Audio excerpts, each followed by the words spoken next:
அழியாதுக்கு பாத்தீங்கன்னா தேவனுடைய வார்த்தை தான். ஆமென். அந்த வார்த்தை ஆதியிலே இருந்த வார்த்தை. ஆமென். அந்த வார்த்தை ஜீவனா இருந்த வார்த்தை, அது விசுவாசத்தின் வார்த்தை. அந்த விசுவாசத்தின் வார்த்தை ஆதியிலே இருந்தபடியினாலே தேவனுடைய ராஜ்யம் நம்ம குடும்பத்தில் இன்று மலும் அழியாமல் நம்மை ஒவ்வொரு நாளும் நடத்தி கொண்டு வந்து வருகிறது. ஆமென்.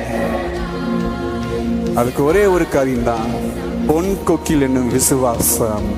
தேவனுடைய ராஜ்ய குடும்பத்தில் காணப்படுமாயின், தேவனுடைய சமூகம், தேவனுடைய பிரச்சனை குடும்பத்தில் காணப்படுமாயின், ஆண்டவரே நீர் எனக்கு தந்த 50 பொன் கொக்கிகள் என் குடும்பத்தில் காணப்பட வேண்டும். 50 ஆசீர்வாதங்கள், 50க்கு அதிகமான ஆசீர்வாதங்கள் குடும்பத்தில் காணப்பட வேண்டும் தகப்பனே. இந்த தேவைகளை குடும்பத்தில் காணப்படுமாயின் தகப்பனே, என்னுடைய விசுவாசம் இன்னும் பலனாய் ஆவிக்குரிய ரட்சிப்பாய் காணப்பட வேண்டும் தகப்பனே. ஹல்லேலூயா.